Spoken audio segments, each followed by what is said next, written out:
You got to turn. I'm doing it the other way. Yeah. Yep. And this one's on too. There we go. Yeah. There we go. Is that two? Is that even? Yeah, that's fine. We need the same. Good. Same. It needs to be the same. Damn it, Are you Jim. serious? Again with this. You got a shaky wrist. Crap. Oh well. Show must go on. You're listening to Articulate with your hosts, Kevin Kramer and Sean Gillespie, your go-to guys for art tips, techniques, and general artist ramblings. Presented by drawingandcoloring.com. Hey everybody, welcome to Articulate, the podcast where we talk about everything art. Where we articulate things. We talk about everything art articulately with tea. With tea. We drink tea and we talk. A little chat about art. And what are we talking about today, Kevin? Today we're talking about professional photography? Jeez, don't even know. Professional photography is Today dead. the question of the day is whether or not smartphones have killed professional photography. That's what we're going to be discussing. That's right. Somebody prepared, clearly. Hell. All right. So this is an interesting question because there's a lot of debate on the internet about this. A lot of people worried. A lot of professional photography is freaking out because they are professional photographers, rather, freaking out because they feel like they're losing their jobs. And I've heard, I don't know if this is true, but I've heard there's a lot of online magazines and regular publishing houses that are now saying that they're not even going to hire photographers anymore, professional photographers. They're only going to have photos submitted by viewers, which is kind of crazy. Well, I know scary. a lot of newspapers kind of lay off all their photographers and just hire freelancers. Right, I'm getting a lot of that. And if you've ever been to a wedding recently, my girlfriend works for wedding photography. Okay.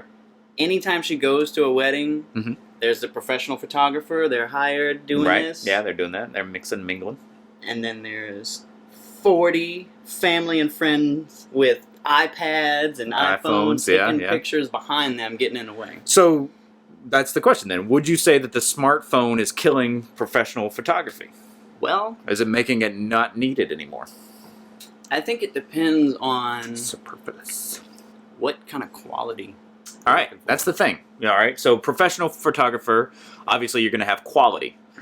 But smartphone, you're going to have less quality, but it's easier. And and the sales have really shown like that point-and-shoot cameras have tanked. And camcorder sales have tanked because of smartphones. Right, there's no need because, you don't, why do you need a point-and-shoot? I'm going to carry my phone. I'm not going to carry my point-and-shoot and my phone anymore. Right, it's so all now in just one. take that.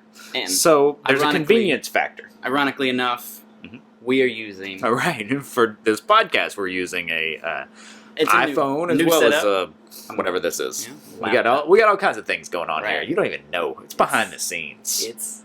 We're in front of the scenes. That's behind the scenes. But that is replaced a camcorder, $3,000 camcorder. Well, yeah, or even $1,000. Somebody got ripped off on his camcorder buying. But yeah, it's totally even $1,000. Either way, $500. Totally replaced. $200. Right. So it's definitely convenience has trumped once again technology. Right. You get that. Our technology has made things more convenient and therefore replaced. Right. All right. So that's nice and also not nice. It goes kind of with a podcast we had before, is you don't put in the work, then you don't have the quality that somebody who did or has that training would know how to use that tool. Right. Well, I'll tell you what's interesting, Kevin. Because I started reading about this because I was all hopped up and because I'm a bit of a Luddite. I don't really like technology. I love it. I mean, I like it, but at the same time, I'm the guy who would like to have a record player and would like to listen to the records and be like, oh, the quality is so much better than digital. I'm that guy. I don't own a record player, but I like to. See, if I had money, I'd probably get one. That's an interesting idea because I like record players, but the one I have is, it's a big cabinet, right? And the convenience of it is you can just throw a record on there. Yeah, but see, that's inconvenient because the records take up all this space versus an MP3 player that's like, I've got all my music like this and just put it in, but it doesn't sound as good. So you've got like a convenience versus quality thing. where you're losing quality well, my big but record gaining player, convenience. My big record player is super convenient to just throw something on. It's not a high fidelity, gotta blow and everything and put it down. But still, the size of it is not convenient. No, not at having all. to move it and No, having and the amount of space the records take up is not convenient. No, so it's you've about got the size of a refrigerator. Right. So the thing's huge. I've seen it. But what was interesting is I started reading about this because I try to read up on our topics before we just get up here and yammer about them. Right. And I was seeing a lot of just posts on blogs and things like that, and just community forums and things where professional photographers are really worried that they're losing business because of smartphones. But the more I read about it, the more I was realizing that they're not necessarily losing business because of smartphones, but they're losing business because of an oversaturation in market. Right. Of just like now photography has become so much easier for anybody to get their hands on it. It's become so, much cost effective. Right. That anybody can get it. So digital SLRs, I was surprised to read that the sales of those have not diminished. They've actually gone up. Well, that's because people are using them to make movies right now. Exactly. So people are using their phones for point and shoot, just family photos and all that. But for professional photography and all that, they're still going with their tried and true digital SLRs. They're better. But what's interesting is those digital SLRs are now hitting a prosumer market. So and it's become, used to be like you say, you have to drop $3,000 to get a good SLR. Now you can still drop that and get an amazing SLR, or you can drop $700 to $800 and get 10 years ago would have been a professional camera. The one that I have, the T3i, it costs probably now maybe $600, and that shoots 1080p or 1080i, which is more than enough for anybody that's going to put something on the web or like Vimeo or YouTube. Yeah.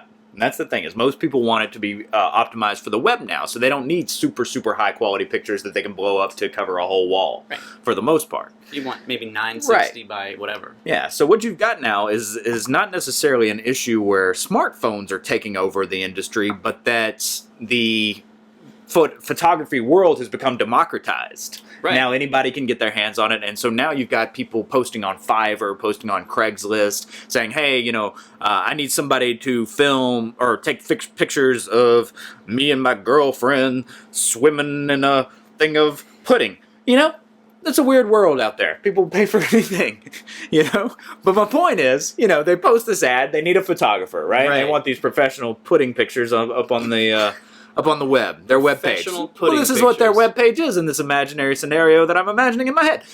That's something to tweet about, right? Hey, I'm just saying, maybe this site exists. It could. I'm sure it does. If you just thought of it, somebody has it out there. Yeah, puddingdancing.com is probably what it is. But anyway, so they need a professional photographer, right? And so what they do is they post little ads on Craigslist, and they're like, oh, we're not going to pay anything because the pudding market isn't making a lot of money right now, but this will be a great piece for your portfolio. Right. And then there's a lot of people who are just getting started, and they're like, well, I do need some pieces for my portfolio. I'll do this one for free because this is going to lead to other pudding dancing photography in the future. Exactly. And so they do it for free. Right. And now that's happened so much that now these professional photographers are expected to hit those price points. Right, which they can't do because, it's impossible to hit that. And so obviously you're going to get a lower quality with that, possibly, but also there's a lot of people who are just starting out who are possibly just as good as professional, or if not, maybe not more as experienced, but definitely good enough to where, the pudding dancers might not notice a quality difference. And that right there is the key thing. Right. It is, you won't really know the differences and the subtleties between this or the highly trained photographer if you have no reference. Right. And that's what the filters and the cameras and all those other things do. They already just, well, I want this style, so I'm going to click that button, and there it is. And now with Photoshop, you can mimic all that in post anyway. And you don't have to have any training or techniques to get that at all. Yeah. If you can take a bad picture and turn, as long as it's not out of focus, you can take a bad picture and make it look amazing on Photoshop. Right. Easily. That's what. And anybody with training and whose familiarity with Photoshop can do that. So why do you need a professional photographer in this day and age? That's a question. Experience. That's what I would Experience. That's kind of, that's how you're going to have to market yourself. There are definitely going to be a lot of photographers who their price point is way too high, or they're just difficult to work with. I mean, there's going to be a lot of professional photographers out there who are losing their business, and because it's definitely going to take a hit. It's a matter of, I know exactly how to do this. I know everything in between. I have the whole experience of what can go wrong, what can be great, how to change things if you want them on the fly. Right, and that's where you're going to have to really sell your stuff, not necessarily selling your work so much as selling yourself. Right, and that's where those high price points are worth it. That's the quality does equal price right there. And you get a lot of that in the mural industry. Because like with me, I see ads on Craigslist all the time being like, hey, we need a muralist.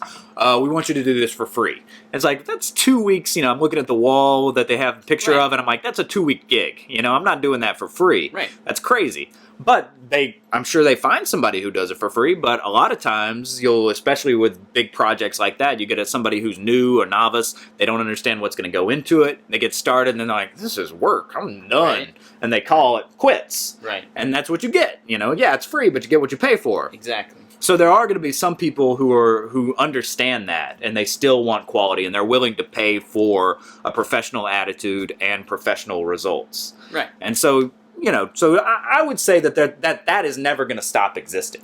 No, in the more the technology expands and grows, the easier it's going to be for things to just be simulated or automatic, like one button done, and that's fine. But that's not what you're paying for when you get a professional. You're getting all of that plus what if. Right.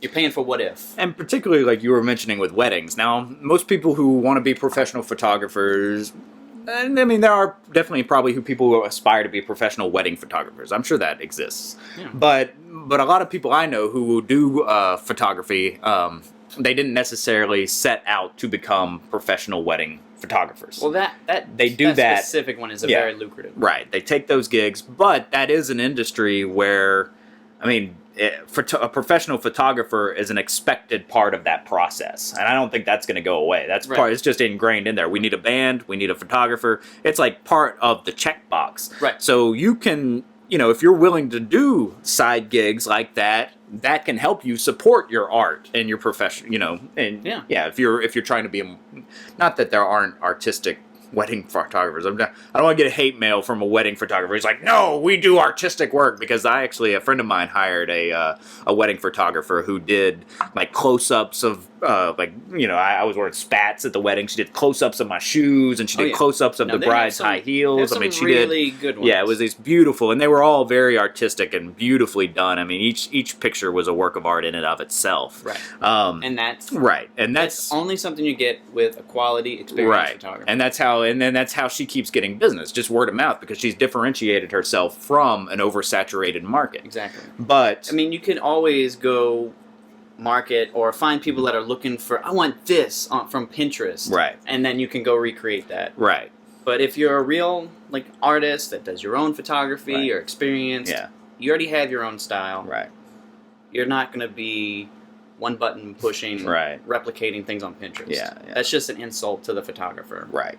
So, anyway, the point though is that you can use wedding photography and things like that to support your art and support your other photography. And don't worry. So, professional photographers of the world, don't worry. Do weddings. It's going to become more difficult for you. It already has. Actually, if you're making it right now, then you're probably already good. So don't worry about it. Right. But if you're having trouble getting started right now and you really want to be a professional photographer, you're going to have to find a way to differentiate yourself in an oversaturated market. You're going to have something unique that you do that people want, people find desirable, and you're also going to have to find a way to market yourself that's going to make you stand out, and that's very difficult. One easy way to do that, though, is to just teach people. To teach people? If people know exactly what you do, how to choose a good photographer, how to pick just educate them on the process. Right. That's another thing. That builds confidence because it tells them that you know exactly what the hell you're talking about. And I've done that on my webpage, flipbookstudios.com, I've got a little blog on how to choose a muralist and what to expect from the mural process, what's going to go into that, and it shows them what they're getting into, first off. To be honest, I haven't got a lot of calls since I posted that, so maybe they see it and they're like, "Oh no, it's that's way more involved than we wanted." Yeah, you're getting but people that filters out a lot of the calls you're going to get that are just spam. So, exactly. Yeah. So anyway, point is, don't worry, be happy. Use technology, but gain your own experience so you can differentiate yourself. Yeah. The smartphone is not your enemy. The oversaturated market is your enemy. So and that's what you need to focus on, how to differentiate yourself in that market rather than being worried about the technology itself. Right. There you go. All right. I feel like we nailed it. I think that's a good one. All right. Well, I guess what do you think? Yeah, what do you think? What are your thoughts on this? Does technology ruin art and photography or any kind of visual arts? Do you need more experience? Does it matter? How does it affect you? And how do you get started and not be faking it? That's a good one. That is a good one. Because it's a double-ended sword. Who can know? Leave your comments below. We want to know what you think about this. And if you're watching this on YouTube, hit that subscribe button and like us on Facebook or go to articulatepodcast.com and watch all our other episodes there. Watch everything. Just go to our stuff. Yeah. And the Shano.com too. There you go.